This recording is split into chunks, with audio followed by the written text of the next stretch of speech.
tapping in, what's the subject? Evolution or revolution, we ain't done yet. Laying flat like Sanchez, it's a bomb threat. I know my flow like Angozi. Source up and show me, homie, you shut up and mute up a moment. The mad scientist, I'm knowing all the components. We own it, and we gon' off it if it's pseudo. You do know we don't entertain that keyboard judo. That big Bobby banger out of Baltimore. Done it all, shop before. Sold a little something, but I taught you more than your average teacher. I had to reach you at your level to bring you up. No devil can never beat you.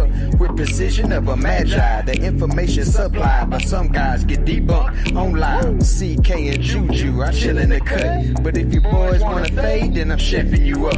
I organize lie, the beats are disorganized truth every time. Kudos, who those niggas? Decorated pseudo killers, space sage Africans, back again. An organized lie, the beats are disorganized truth every time. Kudos, who those niggas? Decorated pseudo killers, space sage Africans, tapping in. I always been fly, that's an actual omen. You can catch me in the sky, ask Anthony Bowman. You see me with his telescope, I was actually floating off some good kush that Sabio is actually growing. See, Gullah Gullah and Kent is where the money gets spent. Them boys got some books that cost as much as you rent. The second verse should be smash Rockwell, but I rock well. Underground like Sumerian Rockwells. In the ring like I'm the rock whale. Hell, create a different wave that can rock whales. Hell, shit swell like lunar tides. My entendres off Gandra to who describe. Euthanize foolish guys. Scholastically, haphazardly. Turn your camera on and look me in my eyes. And please do subscribe. 8 to 80, blind, cripple, or crazy. You in for a new surprise. It's DQ, a organized lie. The beats are disorganized truth every time. Kudos, who those niggas? Decorated pseudo killers, space sage Africans, back again. An organized lie. The beats are disorganized truth every time. Kudos, who those niggas? Decorated pseudo killers, space sage Africans, tapping in.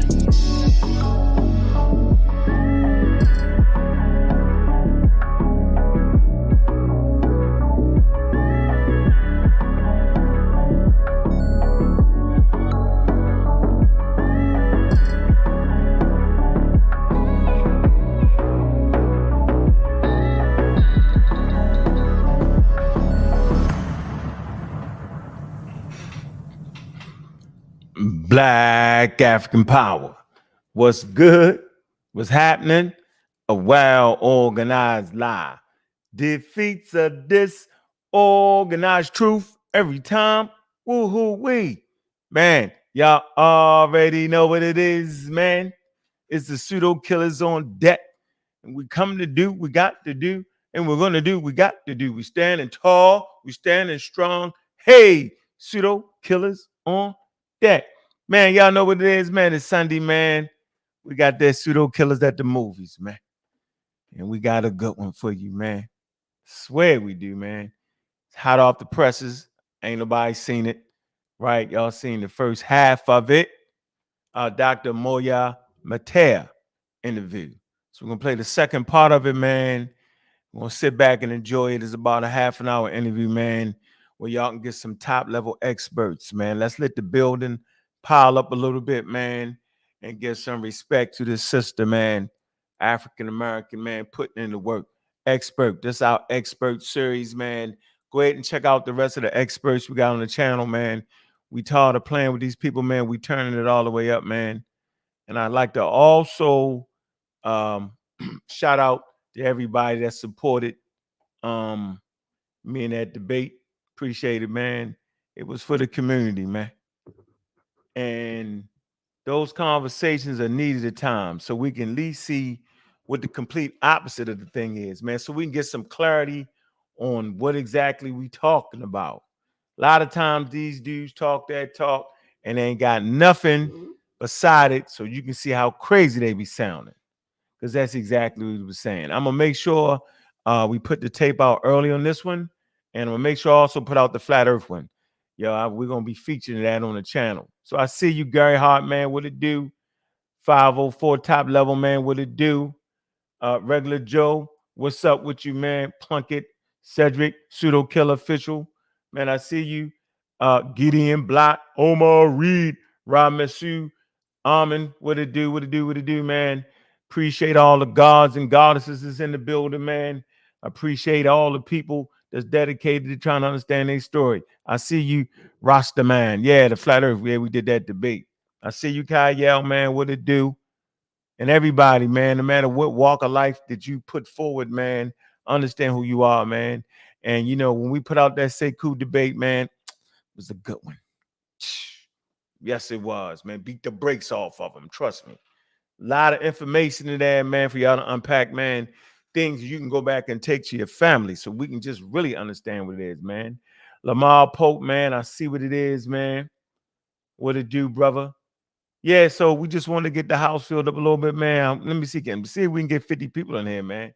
Then we're gonna go ahead and put that out. Yeah, so I don't want to say I don't want to say something crazy, man, and mess it up with the interview because it was definitely, you know, a good one. Definitely one of our better ones, man. The sister was on fire. You know what I'm saying? She absolutely was, man.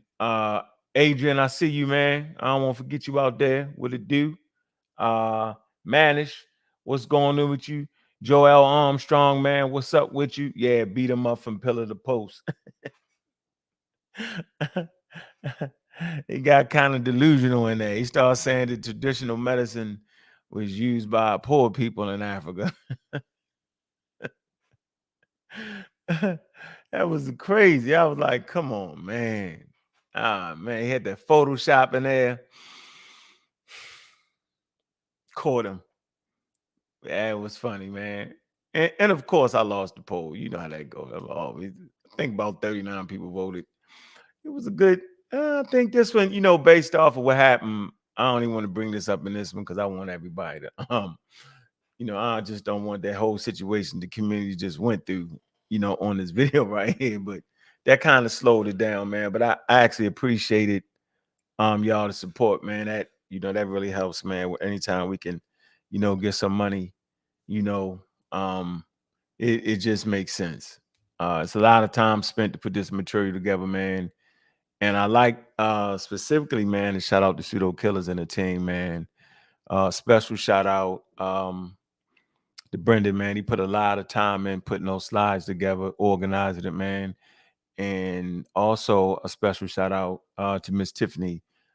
She actually, you know, she helped me put that outline together, man. And so that was, you know, if you don't got a good outline and if you don't got a good slide presentation to format it right, then you got a lot of trash, man. And then shout out to Juju, man. She actually she was epic in putting together the clips that I needed, man. We went over it and going through that. All that take time, man. And then, you know, the Pseudo Killer Army, man, the send the server, man. You know, they was real helpful and just making sure I understood a lot of things that I need to have, man. So it's a team effort. You know, a superstar player can win you 1 or 2 games, man. But it's the team to win championships around here, man. And so we give that shout out to them and all the Pseudo Killers, man. That lot of back and forth, a lot of critique, and you know, sometimes I listen, sometimes I don't. I said sometimes I listen, sometimes I don't, but more than often I listen. So I just want to get better as a speaker. I think y'all deserve that. I have matured in my approach to beating the stuffing out of the pseudos, man, with accuracy. And I want to show y'all something here real fast. Shout out to Dr. Moiya Mc with conscious ingenuity.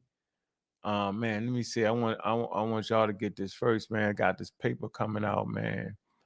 And thanks to Dr. Moiya Mc, man, I want y'all to see this so y'all see what we actually doing. With Dr. Mc put that out there, put me in the game all the way, man. And see, you know, if you do it right, if you support the sisters, man, the sisters come back and hold you all the way up. And that's exactly what she did. Let me see if I can get to this paper for you real quick. Where is this at? Let's see. Okay. I'm just going to give y'all this real fast so y'all can see it. Before you know, we go ahead and do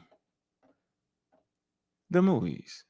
So let me share the screen real quick so y'all see what's going on. And y'all gonna be able to get to this, man. It's gonna be published in a high-level journal. All right, here we go. So this is what it is right here. All righty. Okay, so it's titled Proposing an African-Centered STEM Education for African Americans, STEM learners. Deanna Bailey, you know, she's the number one person on the paper. James Holly Jr., number two, me, number three, Robert West. The Department of Electrical and Computer Engineering at Morgan State University, and the Department of Mechanical Engineering, University of Michigan. So that's what we doing. Yeah, man. And you know, we're gonna keep it going, man. You know how we do it around here, man. All right, that's the title of the paper, man. Maybe next show or something, I'll go ahead and read the abstracts for y'all. And we just raising the game and raising the level, man. Another thing right here, we want to always start our thing off, man, with this conscious ingenuity, man. You see, rock the red, black, and the green, man. The red is for the blood, by our ancestors, man. The black is for the people, man. And the green is for the land. All right. Building character. Okay. Confidence. All right. Capabilities through STEM, y'all. Y'all know what it is, man. Real fast. Conscious Ingenuity is a 12K program that utilizes STEM, science, technology, engineering, art, mathematics. These things predate spirituality and religion. In that debate, I proved that. Okay. All right. It says to build character, confidence, and capabilities. The aim of the program is to cultivate a new generation of people who value, operate with high character, as well as processing confidence in self, family, community. Participants will also acquire capabilities in the areas of STEM that can be used to improve the world around them. And so, you know, we do this, and the reason we bring this interview to you is because of these numbers right here. All right. Current college enrollment stats: 8% of Black students receive STEM degrees. Black first year STEM majors change to non-STEM degrees. It's 40%, man. Percentage in the STEM field. We want to raise this. This is far more important than what religion your child will choose. Trust me. You can choose any religion, any spiritual system they want. Okay? We got that. We got a lot of that. What we don't got is this based off the numbers. We're competing against white people, Asians, or Asian Americans, Hispanic, and American Indian or Alaska Native. But our competition lies right here. White people, 69%. Asian or Asian American, 13%. We at a 9%. Hispanics is at a 7%. And the Native Americans, man, they at 0.3%. So we got brothers and sisters all going to be something that they not and put themselves squarely in a category that they don't want to be in. But this is why we bring these interviews right here. This is why we do the real work. The real work means you're not just on the internet, right? You're actually affecting the lives of all human beings, no matter what color, no matter what creed, no matter what race they are, right? Because if you don't, how they say, I think this is important.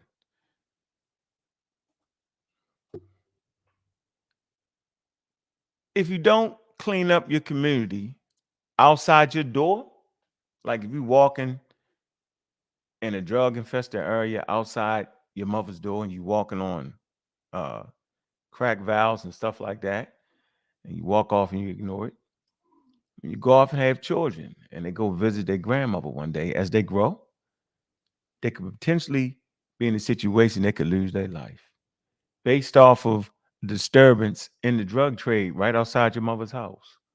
So I made sure I cleared all that up before I left outside my mother's house, right? So cleared it up.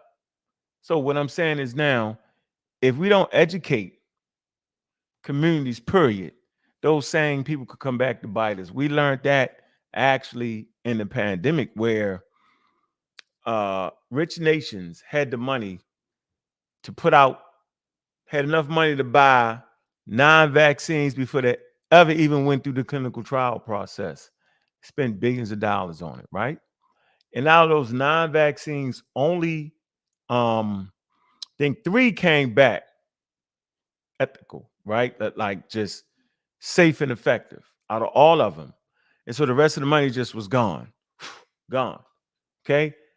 Poor nations like all of the countries, most of the countries in Africa and other third world countries and stuff, they couldn't afford to invest that. They had to wait in line, okay, to get theirs. They could only buy the ones that were actually, safe and effective. They couldn't take the chance. But the people with money had bought all the ones up anyway, took the stash, right?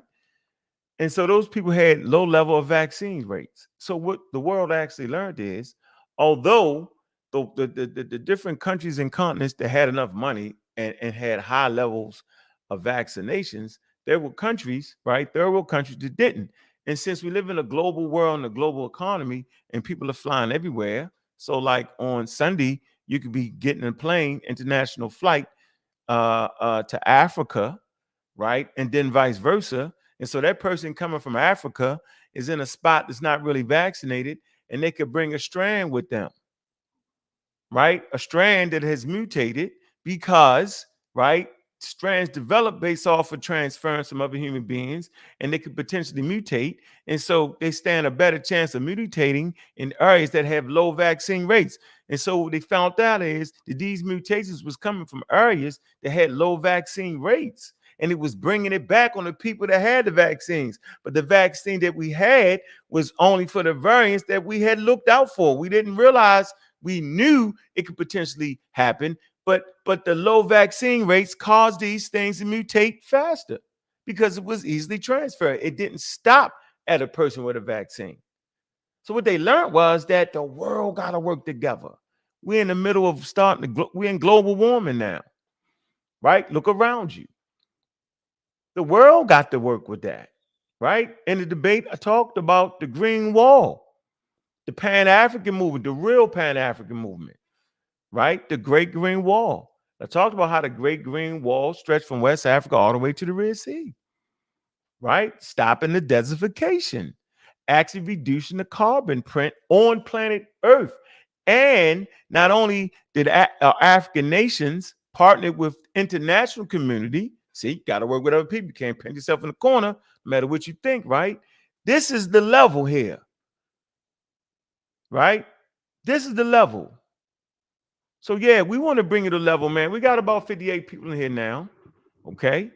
Big up to the real Pan-African movement that's shrouded in science. The Great Green Wall has nothing to do with spirituality. Oh, and the debate talked about GMOs, genetically altered plants. Well, they have genetically altered plants that they're using in the Green Wall. And those plants can also be used for certain medicines. And those plants are resistant to heat. And they not only resistant to heat, they also developed a mushroom that they put on the roots of the plant, agricultural science, right? That will cause the nutrients to flow quicker and faster, through the mounsine to the roots of the plants. So they grow better. And it's going to bring 300 to 400,000 jobs in these countries. Now you see how STEM creates jobs. See? STEM creates jobs, and spirituality could potentially cause ignorance to subject. Potentially. So that's where we at, man. We got 60 people in the building, man. We want to go ahead and get that going, man. Interesting to me, So, man, the community is sick. And we here, right? Here to fix it. We're here to give them something to make them unsick. right? And that's our job, man, right? To be in this place where the people are the most superstitious. Nobody's telling anybody, because that's the lie. Y'all telling us not to practice spirituality. That'd be crazy. Why would I tell you not to practice something that's starting out in your head anyway? I can't defeat that. Best I can do is educate you, right? That's the best I can do. I'm not trying to tell you what you can do, but that's the running lie, right? And then I often wonder, well, why don't the spirituality tell them to stop lying? It doesn't. It actually doesn't, man. So appreciate everybody in the new black man. Hey, man, for y'all, when we get that started, man, hit the daggone Cash App, man. Where's the love at? Show some love, man. Show some support, man. Hit the Cash App, man. Y'all know what it is, man. Let me put that in there. Put that in there for the people, man. Let me see. Put that in there for the people. Let's see.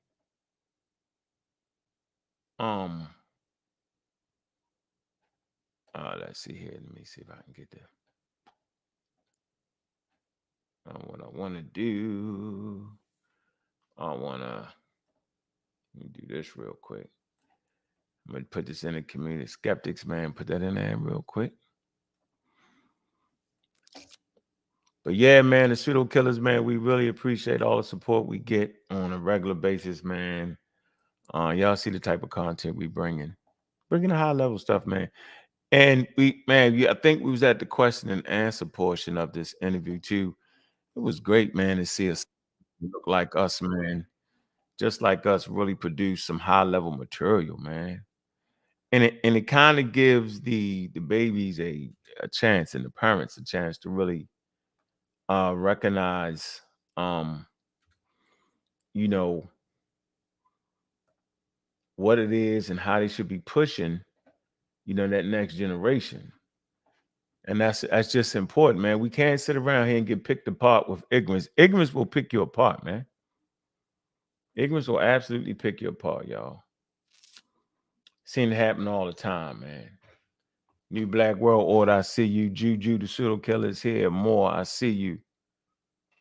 Harold Brown, man, I see you, man.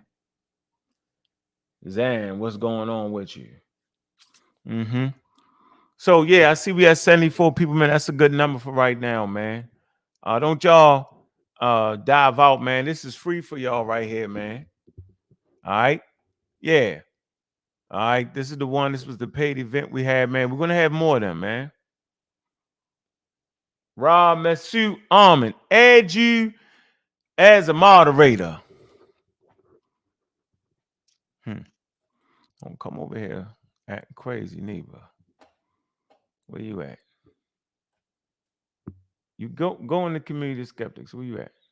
I don't see you. What can I do it for that? What's some calm? Let you do it. You gotta get to the. I don't got the page up for the Pseudo Killas. I'm just in the Zoom. If you go over to the community skeptics, I can make you one over there, yo. All right. Okay. Let me see how many people over here. Go. Okay, we got 48 people over here. Community skeptics. We got. All right. Over 100 and some people, man. All right, man. Let's go ahead and premiere this thing. I don't know where everybody at, man. They sleeping somewhere, man. I think the debate wore everybody out, man. They watching their favorite team or something, right? All right, hold on. Let me get you out. Let me see. I got you, brother. But you got it. If you go over to the other thing, let me see if you're over there. Community Skeptics. Look, man, I'm almost at 3,000 subscribers to it. Community Skeptics, man.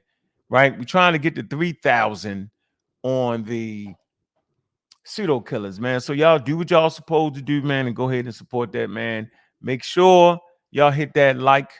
Make sure y'all hit that subscribe. We got a Pseudo Killer popped up. Better late than never. Late, can't late. Man, my bad, man. I'm over here, jumping up and down, celebrating this Commanders win. Who they play against?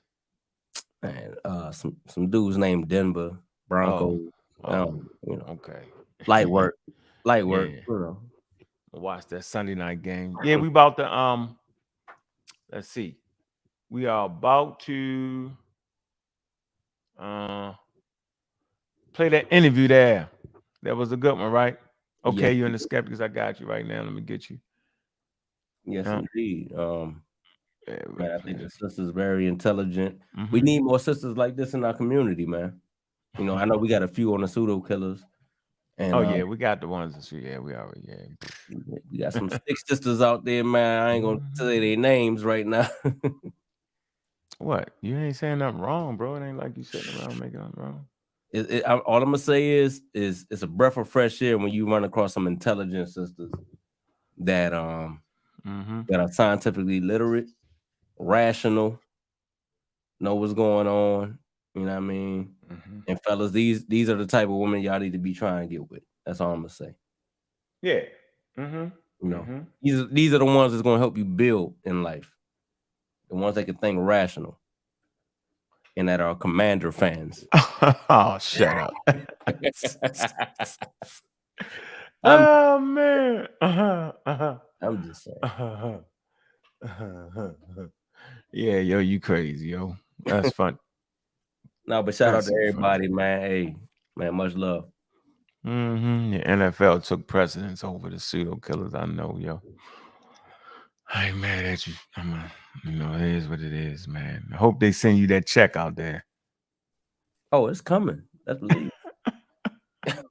I just gotta find a way to get my foot in the door. That's all. You ain't sending you no daggone commanders. Ain't sending you no daggone check. Hey, You never funny. know. Hey, Stop it. you never know.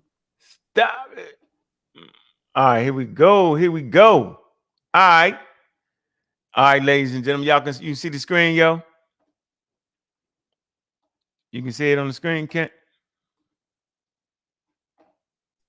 Yeah, it's on there. Space Age African Anthony Bowman in the sky. What's up, man? What it is, y'all all right? Yeah. Turn it off. Yeah, you got music playing. You chilling. We go ahead hit that interview. I see you out there enjoying yourself. We go ahead hit that interview, charge that interview up. Yep, we got that on the screen, man. We about to bang this in here, man. Let's sit back, man, and go ahead and enjoy the interview, man.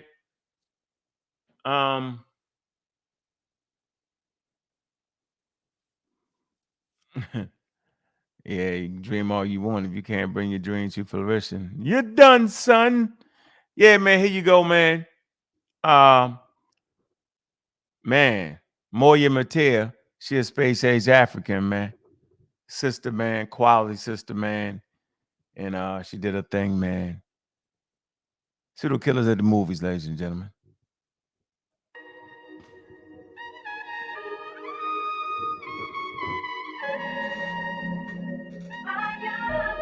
All right, next up, we have CK back for another question.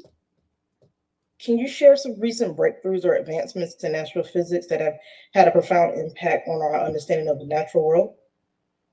Oh, yes. In the past year, we've taken the first picture of a black hole, which is really cool. Black holes are extremely dense. They're so dense that the escape velocity, the speed you have to move to get away from a black hole, is faster than the speed of light. And so we didn't know what they looked like. We knew they were there. We could see their gravitational influence on other stuff. But in the last year, we got a picture of one. So we got to see how matter and energy were distributed around a black hole. We got to see some of the magnetic field lines around a black hole for the first time. So that was a huge breakthrough. They are learning more stuff about particle physics at CERN, at the Large Hadron Collider over in Switzerland, all the time. I was just at a conference a couple months ago, specifically for science communicators, but it was at the Institute for the Theoretical Study of Physics up in Canada. And I got to talk to a lot of dark matter and dark energy researchers. And these are people who are on the cutting edge of figuring out once and for all what dark matter and dark energy were. And it seems that in the past couple of years, we've kind of eliminated some of our suspects of what dark matter could be. And so it's slow going, but we are over time narrowing down the possibilities, which is cool. And we are finding more and more exoplanets. In the last few months, we passed 5,000. And the more planets we discover, the more we can study them as a population to start to see big trends in what types of exoplanets are more common versus others. So yeah, it's a constantly evolving field. All right. So that was my mistake. I skipped over Brother Kent. Let's get Kent in here. He has another question for you. Well, actually, this question is from Lakeisha Dunn from our Discord. She's a member of our Discord server. And she wants to know what the observer effect. Yes. The overview effect is something that I talk about a little bit in my book. And it is this phenomenon that astronauts talk about when they come back from time up in space, where they have seen the entire Earth through a window. Like they have seen all of humanity, all of the humans who have ever lived, all of our civilizations, all of our successes and all of our failures. They have seen that in one glance. And that's just a really big shift in perspective. We humans tend to live a lot of our lives in our own heads, in our own little worlds. But when you can see the whole Earth at once, that perspective gets blown out. You start seeing the whole Earth as a system. You start to see how there really aren't borders. You know, that is a thing that we have put on to the world. There aren't actually huge differences between different types of people. It's just surface level adaptations to slightly different environments. You start to see things as earthlings first. And that is really powerful. I think if everyone on Earth could get a little dose of that feeling, that, you know, people would be more empathetic, people would be more understanding, people would be kinder. But we can't all go up into space, not yet. And so by telling people about space, by getting people to be more familiar with the big scales of the universe, kind of like what I was doing with my book, that is how I hope to get people some taste of the overview effect. It's kind of like the cosmic perspective as well, without going to space, but having that same perspective. Exactly. And as well, it is exactly that. And remember one of the first photographs of the Earth that came back from the Apollo, right? When all the entire public saw it, right? It basically sparked the environmental revolution. They said, hey, this is our planet. We only have one. We should probably protect it. And they started Earth Day. Yeah. Yeah, seeing the Earth rise from the moon, seeing the pale blue dot picture that the Voyager spacecraft, Voyager Pioneers, took as they were leaving the solar system. We're just a tiny little speck, and Carl Sagan really, I think, energized a lot of humanity with that perspective change. Whoa, 1 second. I did not expect that answer right there from that question, Kent. Now that was dope. That was very, very. Now I see why we fight so much. That's wild right there. That was deep. That's something to ponder right there. I appreciate it. Absolutely. All right. So actually, CK, it's your turn again. And this question is from a Discord member, Joelle. Sorry about that earlier. You got that, Brendan? Ready to go? All right. Yeah, that's all good. I had skipped to number 7 to 10. Apologies on that one. This one's from one of the Discord members. The question is, Dr. Mc Tier. There's always talk of the sun's running out of fuel and burning out. Is it possible for the same thing to happen to our planet in regards to our molten core?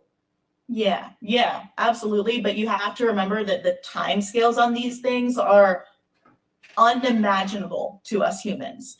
The sun is going to run out of its fuel. It's going to stop fusing hydrogen in its core in about 4.5 to 5 billion years. So the sun is only middle-aged right now. It is in the middle of its life cycle. The Earth is going to maintain its heat and its liquid core for a really long time. Every once in a while, you see these kind of sensational headlines about how the Earth's core is stopping and slowing down, or our magnetic fields are going out of control. Those are misinterpretations of like one sentence from a scientific paper that a journalist didn't know how to read correctly, right? So take those with a grain of salt when you see them, because our Earth is a huge system. It is so massive that it makes its own heat. That's why we have a molten core. It's not because it's relying on some faulty fuel source. Its fuel source is itself. It just has so much material packed into such a small space because of gravity that chemical reactions heat it up. So it will eventually cool down, but in many billions of years, way longer than our sun has. Oh, wow. Thank you. So where do you see access to STEM in the next 5 to 10 years? Ooh, I do think it's getting better. I think that there are growing numbers slightly, not as fast as I want it to. But I used to go to this conference called the American Astronomical Society meeting. My first time going was in 2014 or 2015. And there were maybe like 30 to 40 Black folks there. Eventually I joined the committee that works on making the community hospitable and welcoming for Black and brown folks.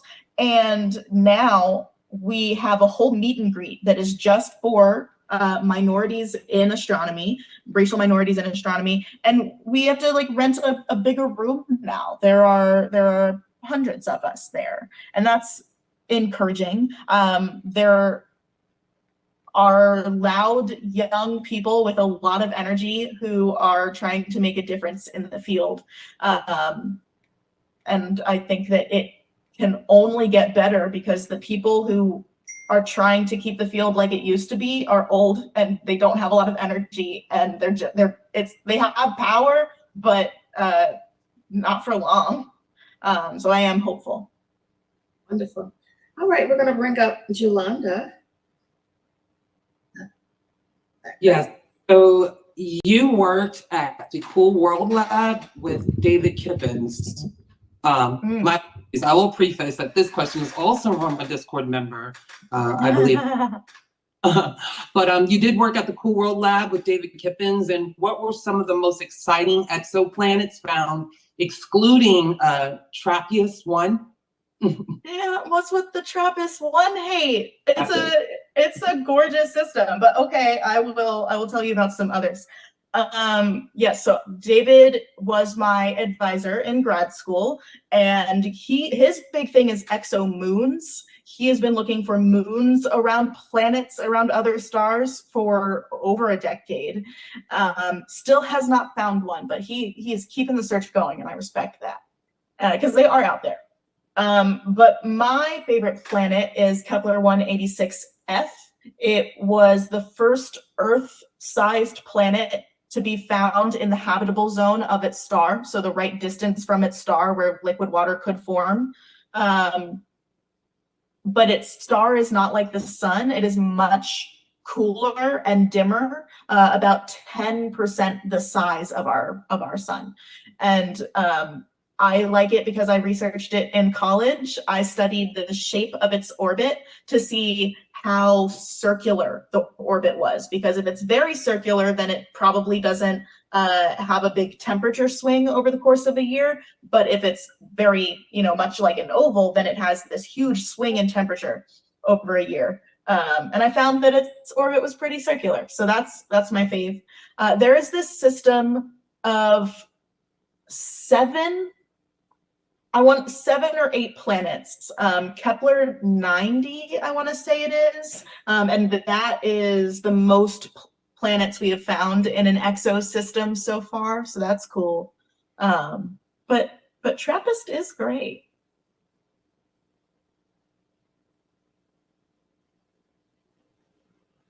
Kent. Yep. Kent. Yeah, you can. You have All right. I'm gonna get you on the spotlight here. How does astrophysics contribute to the understanding of cosmic evolution? Specifically, the formation of galaxies and stars, the large scale structures of the universe. I'm not sure. I'm not sure. I'm pretty sure you've heard of the hierarchical. What is it? The hierarchical. I'll come back to that. But okay. What are your thoughts on that? I mean, the whole point of astrophysics is to expand our understanding of cosmic evolution. The specific subfield of astrophysics that is especially interested in this is cosmology. These are people who study the most distant galaxies. They study stuff that happened in the first few minutes after the Big Bang. They're really interested in the expansion of the universe and how that has changed over time and what the universe is going to look like in the far future. So that's cosmology, which is really interested in cosmic evolution. But right, that's the whole point of astrophysics, is to learn where the galaxy started and where we think it's going to end up, and at what point along the way we happen to be sitting. Okay, and it was the hierarchical model of galaxy formation that I was trying to. Oh yeah. So we are learning by having powerful telescopes that can see further away. We are also being able to see further back in time, because it takes light from those distant galaxies time to reach us. And so we're actually looking back into the past. Big powerful telescopes like JWST are letting us see very early galaxies. And so we're starting to see what the distribution of galaxy size is like at different times. We're starting to see, there's always been this really big question of where did the first supermassive black holes come from? And the farther back we can see, the more we'll be able to answer it. But like I just said, it's really hard to see a black hole, especially that far away. So there's still more to learn, but we are getting firmer in our understanding of how it changes over time. The hierarchical formation of galaxies is the idea that galaxies get bigger over time through collisions with each other. We see galaxies merging all the time. Our galaxy will merge with the Andromeda galaxy in a few billion years. And so what happens is that galaxies are these big collections of stars and dust and gas and dark matter.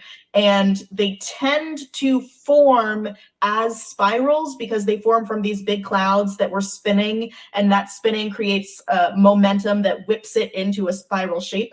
But then they have a lot of tiny little minor mergers where they're absorbing very small galaxies, and that doesn't really change their shape much. But eventually they will have a major merger, which is a merger with another galaxy that's roughly the same size. That's what the Milky Way Andromeda merger will be. And that completely changes the shape most of the time and creates an elliptical galaxy that's more of like a chaotic blob. Okay. Ready, Brendan. Awesome. So this question is sort of along the same vein of that, and one of the reasons why I particularly think that this is interesting, because this is one of the questions that really got me interested in astrophysics and cosmology as an enthusiast, right? So in terms of, you talk about science, it's this pursuit of answering these ongoing questions, these huge fundamental questions about the natural world, right? So what are some of the major challenges or some of the major unanswered questions that are currently being worked on in the field of astrophysics? And in your mind, right, if we do at some point successfully answer some of these really big questions that are on the table, right, what do you think that we can uncover in terms of our understanding of the universe and the natural world? Yeah. Three big ones come to mind. What is dark matter and what is dark energy? Those are dark matter and dark energy comprise 95% of all of the matter energy content of the universe, and we don't know what it is. So we need to figure that out. And then the third question, this is, I'm a little biased, but are there aliens? And if so, where and what are they like? Those are definitely the three biggest questions that I have seen. But when you get to theoretical physicists, theoretical astro people, they want to know more about particles and the force carriers in the universe. They want to know about the grand unified theory of different forces. We want to be able to explain gravity in a way that matches our standard model of physics. And if we learned all that, I think we could actually build a utopia. If we had full control over the full knowledge and control of the fundamental forces of nature, we would have endless energy. We would have no need for war. Like, anyone would be able to just do whatever they want. That's assuming that people aren't greedy in the process, but I think that, like, truly we could create a world where everyone had what they wanted if we knew where other aliens were and what they were like, so we knew where the good ones were and who would let us use their technology for good. Great, you know, like life would be awesome. And we always talk about, you know, the outcome of effective science are the byproducts, right? That the technology that we derive from this. And you know, it's interesting that you said that, because it's like, okay, well, you know, being able to answer the fundamental questions, the huge questions, right? The byproducts that could come out of that are almost unlimited. So that's a great answer. I will say there are smaller, more immediate byproducts too that have come out of astronomy research, just because we have to develop really cool, novel technology to do our work. So things like the medical clean room, the processes used to get that clean, that's because some dude didn't want dust on his telescope. Wi-Fi, satellites with GPS, different technology to find oil reserves and water reserves underground through like radar and sonar. That's because people wanted to study space in wavelengths that weren't just optical. Like, astronomy has done a lot of good for the world. Cameras, you're welcome for cameras. Right. There you go. And there you go, right? We always get that question. It's like, why is it important to study those things? Those, you know, up in the stars and all this. It's like, no, it's not just that. We get other things out of the scientific process as well. But great answer. Yeah, we have a few more questions left. So right now we have Miss Jolanda. She's back. Yes, I feel like you partly answered a little bit of this question in the last response, but how would you describe the significance of astrophysics in the broader field of science and its importance in our understanding of the universe? I think it's interesting because it intersects with every other science. We need to know a lot about chemistry to learn how the universe has evolved, because the universe has chemical elements in it. We need to learn a lot about biology and life here on Earth if we're ever going to think about exo or astrobiology. We need to know about physics. We need to know all the math. We need to, just like all of the fields of science intersect with astronomy if we are interested in learning as much about the universe as possible. So we can all work together, which is nice. Alrighty, so CK had to bounce. She had a situation there. So who am I gonna pick? What? I'm gonna pick Ken. I think number 17. She already asked that one. Oh, right? She did. Okay. Yep. So I think 18 is Jolanda, so she's right back up. Okay, go ahead, Jolanda. I'm gonna get mine in. I can smell this one. Go ahead, Juju. Oh, okay, Juju, you're up again. And this is the folklore question. Yeah, the folklore question. So how would you define folklore, and why is it important to study it and preserve it? Yeah, that's a big question. Folklore is the collected knowledge and stories and shared information from different cultural groups. And it's important because, like I said before, you know, it saves lives, it cements cultural identity, it's fun. And we need to study it today because it's important to know where we've come from. It's important to remember history, all the good and the ugly that has happened, and folklore does that.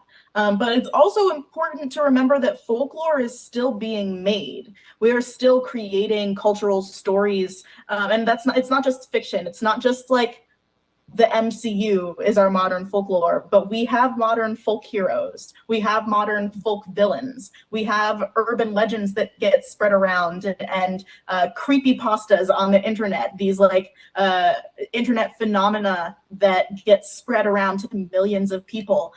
TikTok is creating folklore. All of the social medias, Black Twitter is a form of folklore. And so we need to study it. It's formed today. We need to study what's being created so we know what's happening, but we need to know what's come before, because it's probably a good clue as to what's going to come next. Thank you for that. Now, this is the last official question, so I'm sure others on the panel may have questions for you after this, but what you just said basically sums up, I'm thinking, the takeaway, but if you don't mind, if you could just give us a key takeaway, what would you want the audience to understand in terms of the relationship of folklore and the story of our Milky Way? Oh,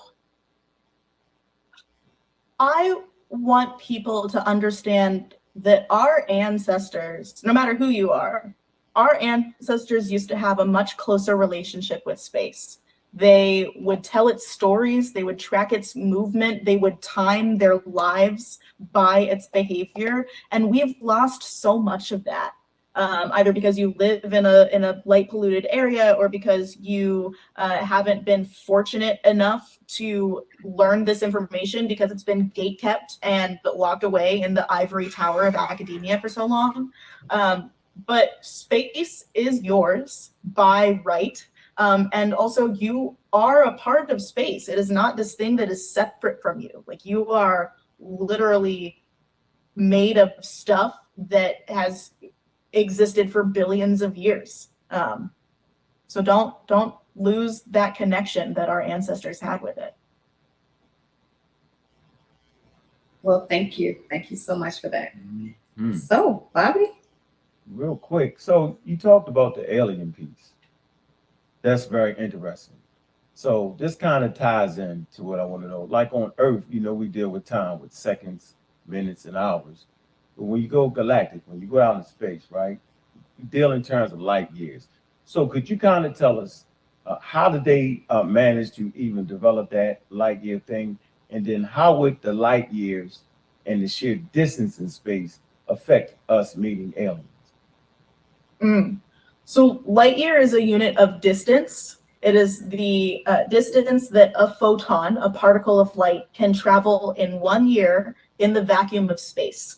Because we have measured that speed. You can actually measure the speed of light with a marshmallow and a microwave. That is an experiment that I have done with college students.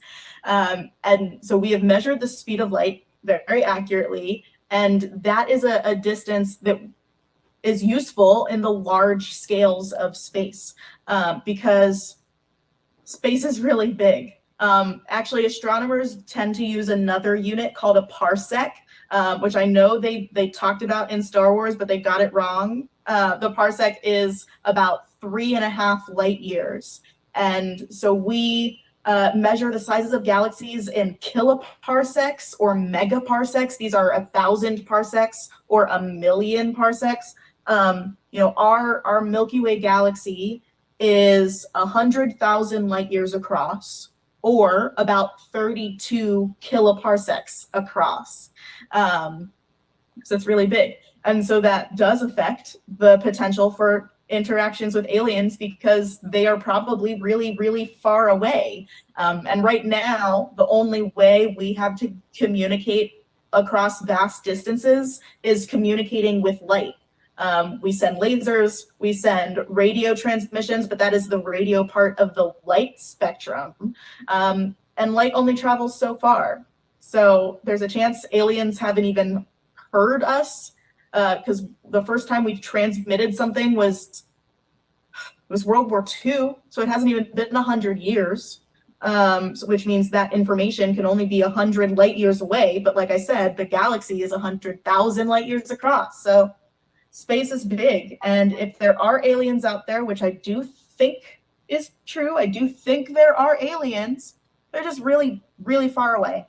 And also, we're not that interesting yet. So if there are advanced aliens out there looking for people to contact, I wouldn't contact us.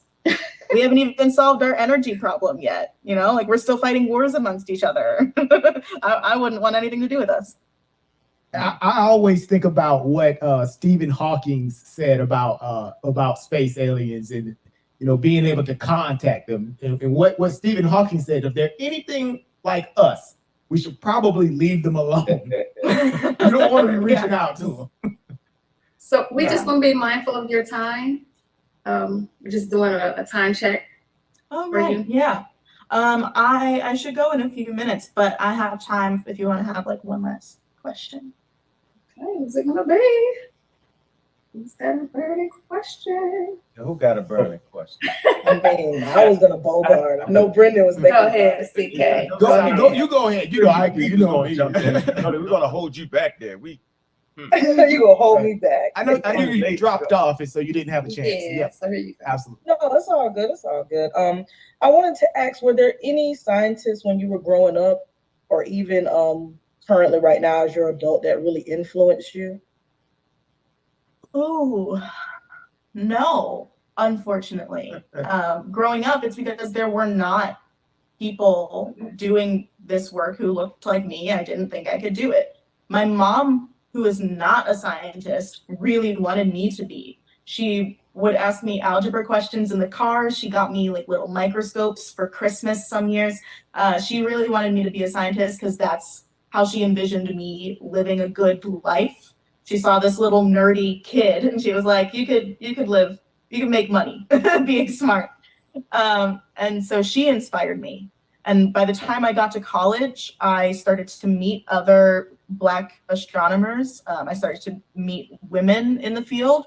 And so now I have good colleagues that I admire and I respect, but there aren't a lot of people in my field that I can look up to. Now, I would say look up people like Jarita Holbrook, Dara Huggins, Jadida Eisler. These are amazing Black women in the field who I am honored to have met. They're doing great work.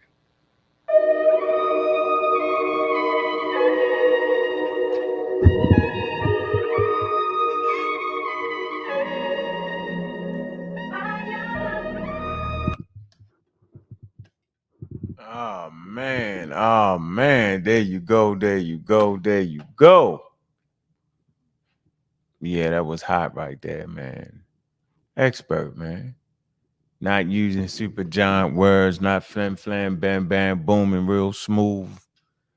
So now you can see the difference between an expert and the person trying to get you. It's a total different story, man. Well put together right there, man. We still got the other interview. What's the name of the guy? Kent, Dr. Shoot, man. We got a lot of his parts left, man. He's actually a black hole. He specializes in black holes. Dr. Duncan. He specializes in talking about holes, Dr. man. Farrell Duncan, yes. Yeah. Mm-hmm. So that's what we doing for the community, man. Shout out to Juju. How you doing, sis? Pseudo Killas official. Peace to the panel. Definitely peace to the chat. Appreciate you all being here, supporting our endeavor to bring scientific literacy to the community. Yeah, that's it right there. Y'all heard it was a lot of things y'all should have learned tonight. And make sure you heard it first on the Pseudo Killas at the top, at the highest and top levels right there. A shout out to LaDocia. How you doing, sis? Appreciate you. Cleveland in the building. I seen Chill earlier, right? And we're gonna have more events like that. We actually have a evolutionary psychologist coming on. All right. That's the one I talked to leading up to the debate, just brushing me up on some things. So yeah, we're not playing with this, man. We're not trying to act like that we're the creators of these fields. We're not doing that, man. We're actually going to the experts to really put us where we need to be at. And that's how it should be in healthy community. So we have a healthy community over here, the Pseudo Killas, man. We got a lovely server. Sister CK put that together for us. I think the team is very close. I know we are close, tight-knit. and we appreciate everybody. Everybody's a pseudo killer. And, we're going to keep moving forward without all the foolery. We still going to have fun. Still going to do our thing. That ain't changing. But we just want to bring y'all more high-level interviews like that, man. And hopefully y'all be willing to pay for it. And shout out to the server because they actually, put money in, right? And people bought tickets. And we appreciate that. We appreciate that for real. And so this is the type of content we drop in. And we're going to have these interviews. And I hope y'all be willing to pay for them. Some will be free, some will not, right? Because it costs money to bring in interviews. It just do. And it is what it is, man. And you heard it here first, man. So we don't want to bog y'all down, man. We want to get in and out, man. Any closing words, Juju? No, I said my piece. Thank you, though. Okay. All right. Appreciate you, man. Kent, any closing words, man, before we get out of here, man? Man, look, I just hope they my bad, I'm eating right now, but I'm hoping that the people understood what she said when it came to the observer effect. You know what I'm saying? Just rewind back to that part, think about it, you know what I'm saying, and then you understand about, we all one race, the human species, and we gotta work together to move forward.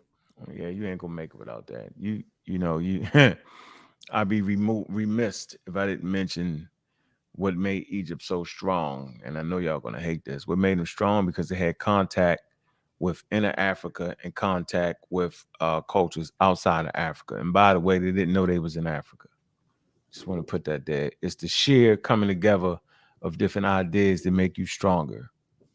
Simple as that. If you're in a little box stuck, you're done. Anthony Bowman, you got something to say, bro? I know you was outside.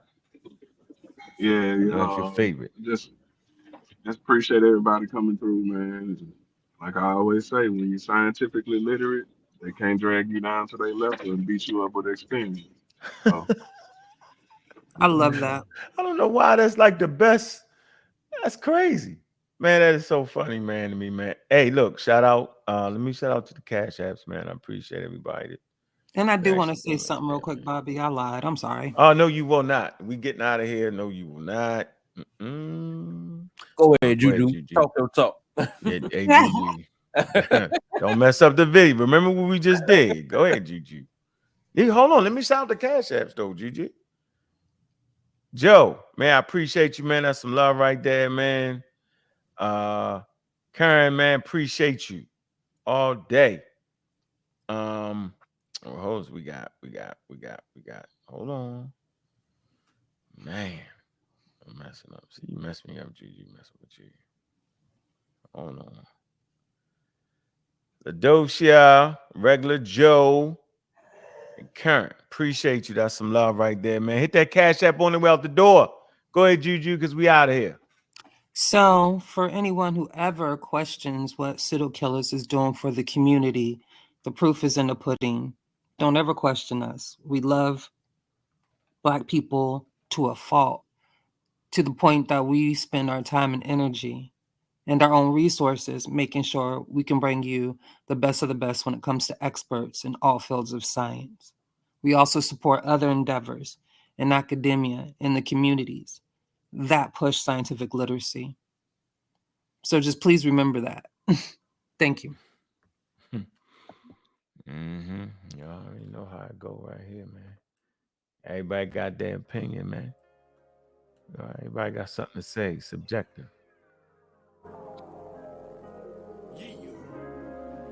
Oh, DQ, man, on the way out the door, man. Y'all know how we do, man. Pseudo Killer ladies, man.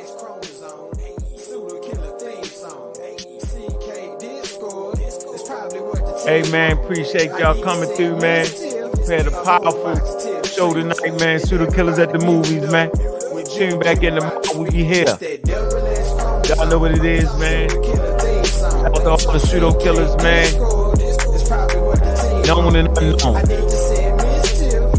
Here's what it is, man. We appreciating everybody, man. Appreciate all the love, man.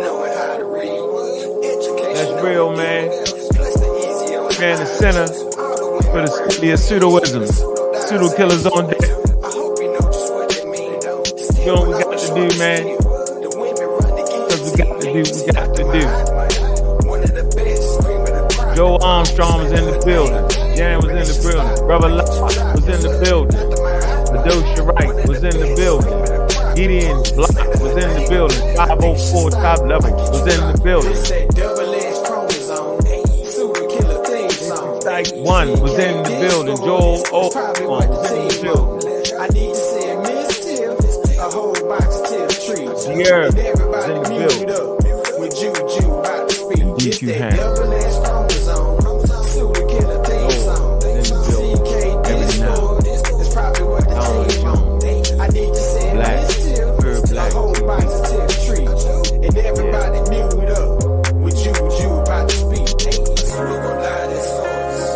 Y'all know Pseudo gonna die. Yeah. Y'all know what it is, man. The measure.